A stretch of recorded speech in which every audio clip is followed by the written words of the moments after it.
this one. What are you talking about? It's the same one. Yeah.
Steve Arvey, along with piano master Mr. Bill Buchman today.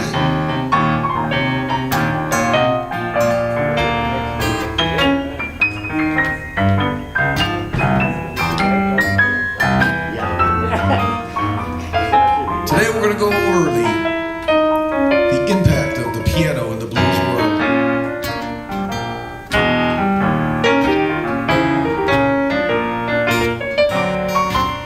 Tracing some origins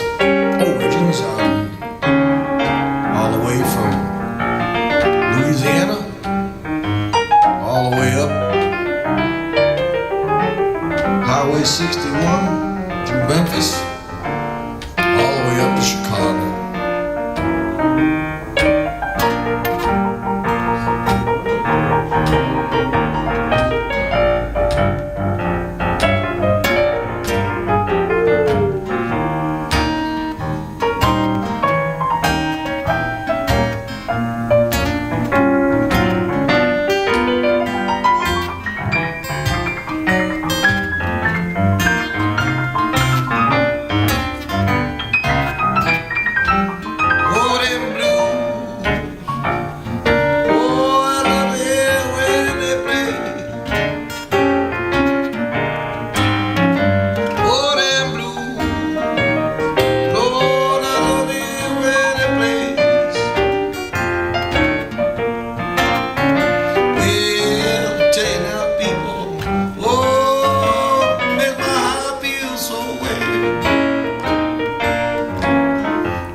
I love to hear the jingling of the keys.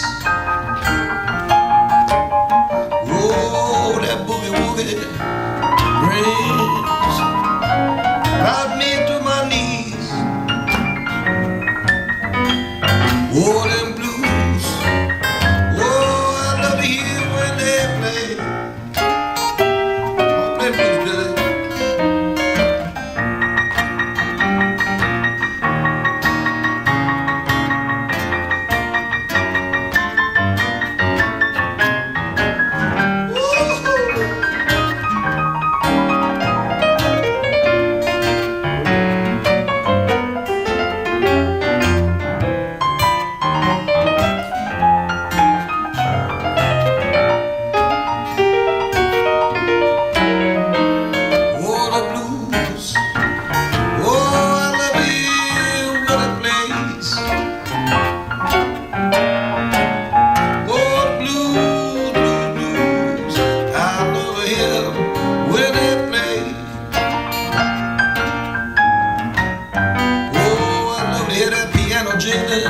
Oh, take my mind a million miles away.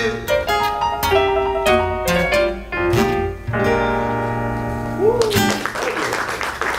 right. Thank you very much. Start off a little blues. First, I'd like to go over a little bit how Bill and I met, which is very interesting.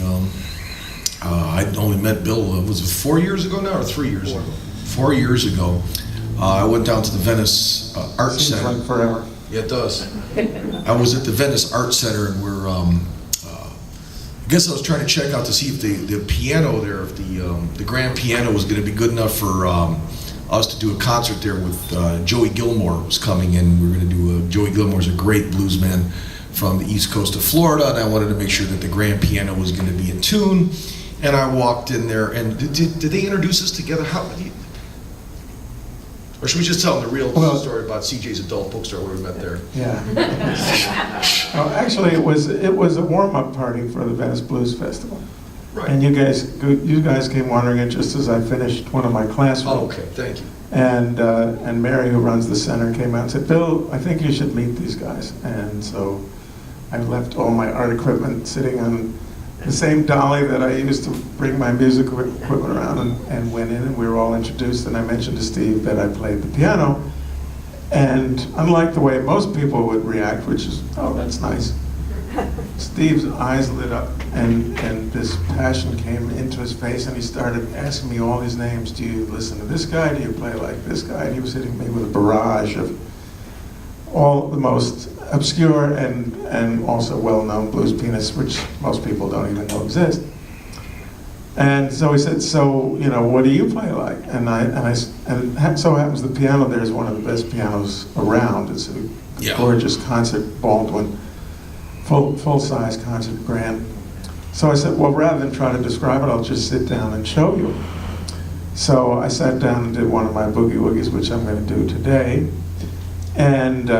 And you were listening, and then the other guys in the band came over, and actually Joey Gilmore came over after a few minutes, and he said, and he came around to the back where I was playing, and he said, "I just want to make sure that wasn't a record."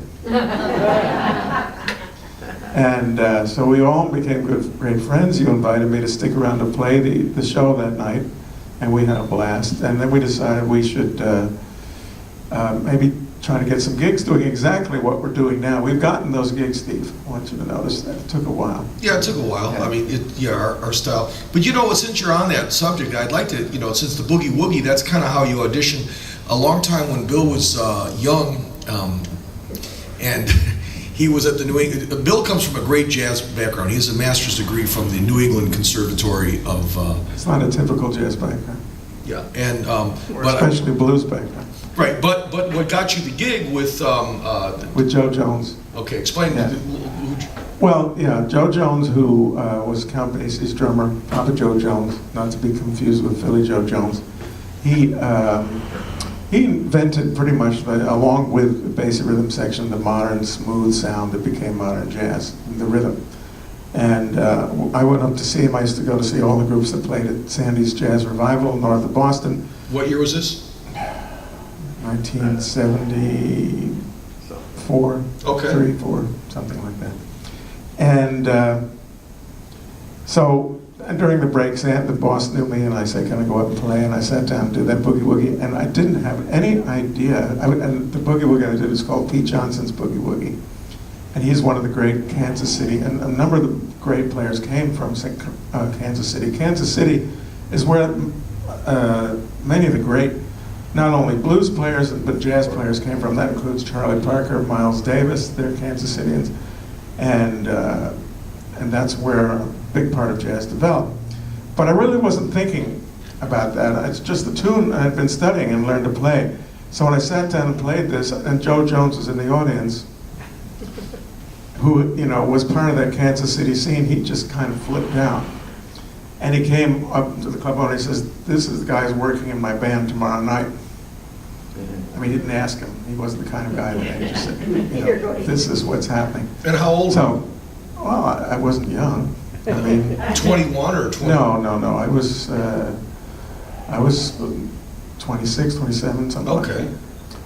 And can you do so that was that, and actually the jazz critic of the Boston Globe happened to be there. And so it was in the Boston Globe. There was a story about it the next day in the Boston Globe. I still have the article. I want to see that. It's great. Yeah. You got to put that in. The title of it was "The Man Who Came to Dinner." Well, the reason I like that because, like a lot of jazz guys always say, "Oh my God, you're a blues guy," but the blues is where it all started. And I just think it's great that a guy like Philly Joe Jones, Papa Jones. Papa Joe Jones, who was like one of the architects of of swing, you know, with the Basie Orchestra, would sit there and want to hire you for doing a blues boogie woogie. Why don't we do that? And we're skipping a little ahead in the history, but it's good for you to do. Can you do the Pete Johnson so we can just Gonna do the Pete Johnson. Thank you.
How do you get a job in the music business? So, all right, so let's go back to where it all started from, and pretty much my knowledge of it. Just to let you know, I grew up in Chicago, and I was very blessed. But pretty interesting, my whole trip and how I got with the piano players in Chicago, because I ended up leaving Chicago, went to University of Florida, and at the University of Florida there was a place called Gehring's Books. They were the corner of 13th and University, and Gehring's Books was owned by Chuck Gehring's father, and Chuck Gehring is a guy by the name Barrelhouse Chuck. And I remember I was taking piano classes and trying to, it was classical, I was taking a course, and I was sitting there and I heard thundering boogie woogie like that out of one of the other, they put you like in these little, like little prison cells, cubicles, yeah, and so I'm like, where's that coming from? And I walked over and looked at the cubicle, and there's this kid with a big afro, Chuck Barrelhouse, just like boogie. When then he came out, and I'm like, wow, dude, man, I'm like, that's incredible. I love the blues. I'm from Chicago, and right away we bonded. He's like, well, do you know this guy? And I'm like, yeah, I know. Most of the guys I knew in Chicago were not the Sunny Land. So this keeps happening to you with piano players? Yeah, it's God. Thank you, God. I mean, it's like unbelievable. He keeps sending me these great musicians. So, I knew more of the guitar players from Maxwell Street, because I grew up learning the blues on Maxwell Street. We didn't have piano players down there, except for Top Hat, but I'm not going to get into that whole story. And I'm like, yeah, so I remember going up in the summer and then telling, Sunnyland, I know this Barrelhouse Chuck. And they, oh yeah, man, Chuck. And so Chuck came up there, and I started to get through him. I got to meet people like Blind John Davis, Little Brother Montgomery, Sunnyland Slim, Big Moose Walker, who wasn't a Boogie Woogie, but a lot of those guys were still alive. It was amazing that the recordings of these side guys were alive. So I really got myself buried into that whole piano scene and got a love of piano. And a lot of I'd ask these guys questions all the time. Sometimes I would really annoy Sunnyland because it was just like, you're all excited. Now you've got Google, you can find everything. But I was always asking, well, what was Lee Green? How did he write 40 Florida? You just ask too many questions all the time. But I kept, prying stuff and finding out a lot about blues history and reading. So, from what I see is the slave trade came up through New Orleans, and a lot of the piano blues started right there in New Orleans. Taking the rhythms, from Africa. A lot of these guys were just reading sheet music. I know we talked about the Zerny thing before, which might be debatable, but. Well, there's an interesting point here. Number one, a lot of the blues was developed in the rest of the South, besides New Orleans, but it was all on instruments. There were no pianos, so it was all developed primarily on guitar and singing and the field hollers. And also that part of the South, as it is today, was primarily Protestant. But New Orleans had been a French territory and was Catholic, and they had different attitudes, very different attitudes, actually more liberal attitudes. And so the black Africans, slaves who were in New Orleans who were freed after the Civil War, were allowed to use the drums. Even before the Civil War, they were actually allowed to use their drums. The drums were now not allowed to be used on the farms and out in the South because they could communicate. Right. And they didn't want, them organizing a rebellion through drums. But in New Orleans, so the African influences really thrived very strongly there. Plus, but this came a little bit later. Ultimately, the European classical tradition was very big because the French are very big on the classical tradition. So all through that period, that was seeping in, and particularly through Jelly Roll Morton.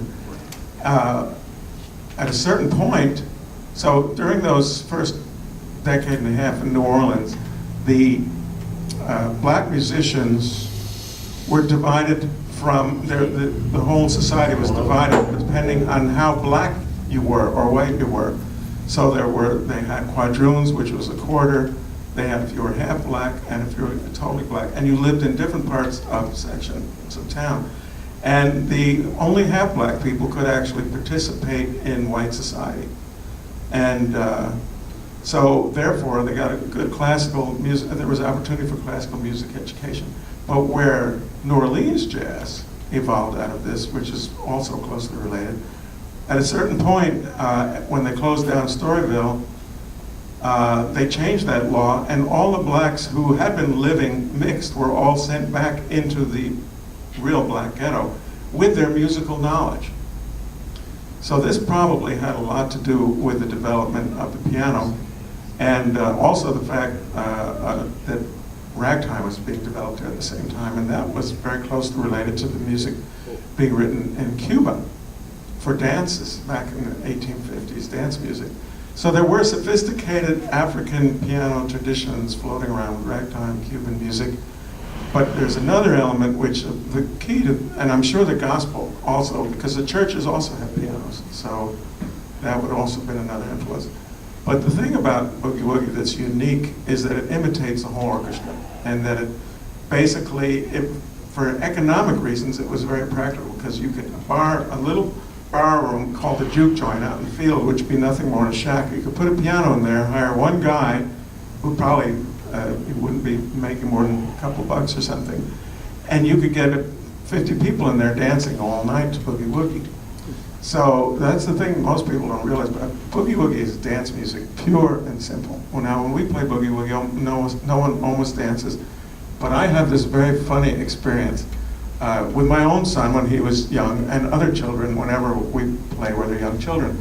Children under the age of about 5 instantly start dancing when they hear Boogie Woogie, every single time. No one has to tell them, they just start doing it. And I find that, and it happens every single time. Because I was playing at this Daruma out on Fruitville recently. They have a lot of kids. It's a family restaurant. And the parents bring their kids around the piano, and I start playing a boogie woogie, and it's like flipping a switch. I love that.